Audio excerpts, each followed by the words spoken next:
I want to go now back to the issues that we've been talking about all week: weapons, security, crime, the whole lot.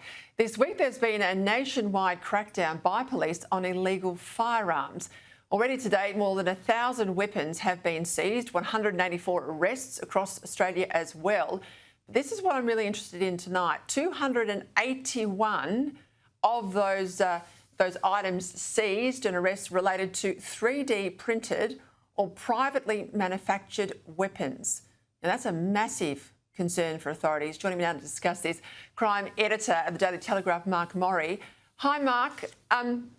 In my old life in government, I mean, one of the things they always said to us was our saviour in terms of keeping guns, broadly speaking, out of Australia was the fact that we have our island geography and we have quite significant customs resources at the border.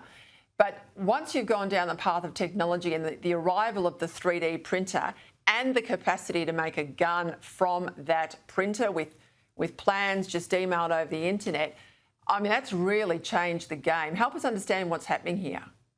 It's something that's been just gaining momentum over the last decade or so.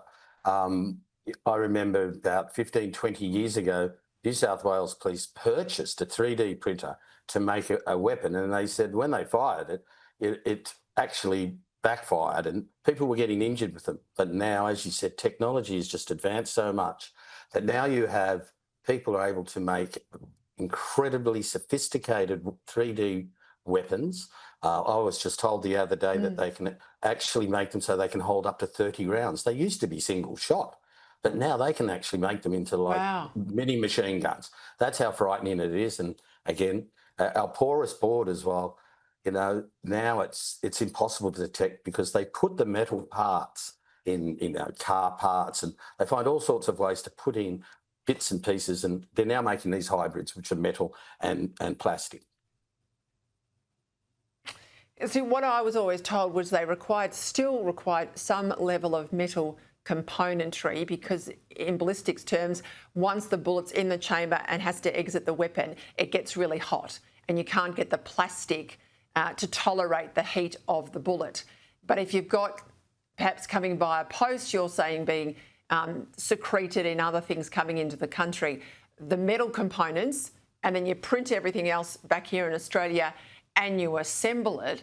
I mean, this is a massive risk given the levels of organised crime we've got in this country.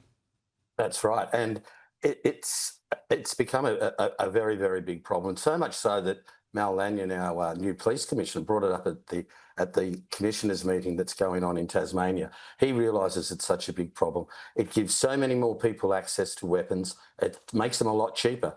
You know, to buy a Glock a couple of years ago would be $20,000 to $30,000 an illegal Glock.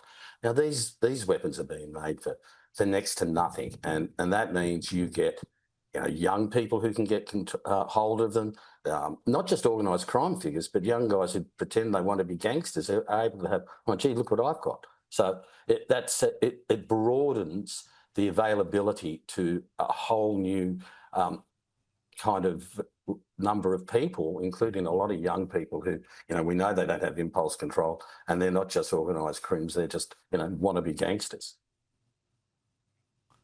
Well, that's horrific because, Victoria's got a huge issue with machetes and other knife crime.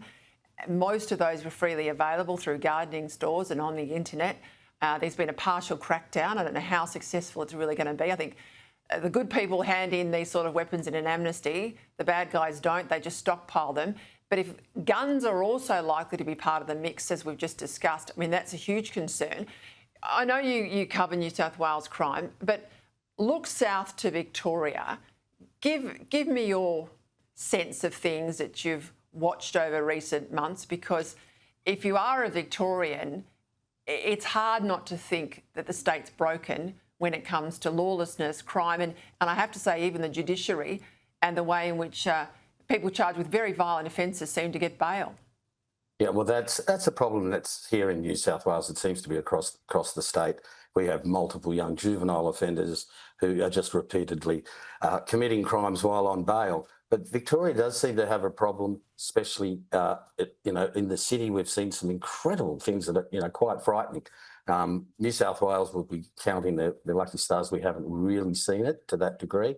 I think very early on, our police force, we had a problem with very young, youthful gangs in the city, and they deployed Raptor, who were used for bikies, and they were rounding up 16-year-olds. This was a number of years ago when they were swarming into shopping centres and stealing things.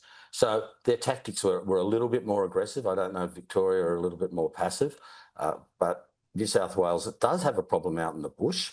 And again, they're now deploying these like rapid units to go out there, and they will hit a town with Raptor, which is the anti-bikie squad initially, and other multiple squads, and just target repeat offenders, people that they believe are behind the violence. And it's kind of like a flying squad. They just go in there, round them all up. Unfortunately, what I think they'll find is the minute they've left it, they're back out on bail and start all over again. Yeah, it's funny, the Victorian police could use rubber bullets on protesters during COVID, but they can't seem to throw these kids in the divvy van and ensure they're locked up. But we'll see what happens there. Just quickly, you mentioned this police conference in Tasmania.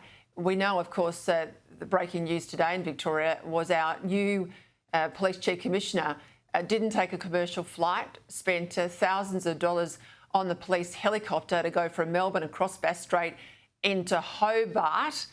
He's apologised for that now. What do you make of this?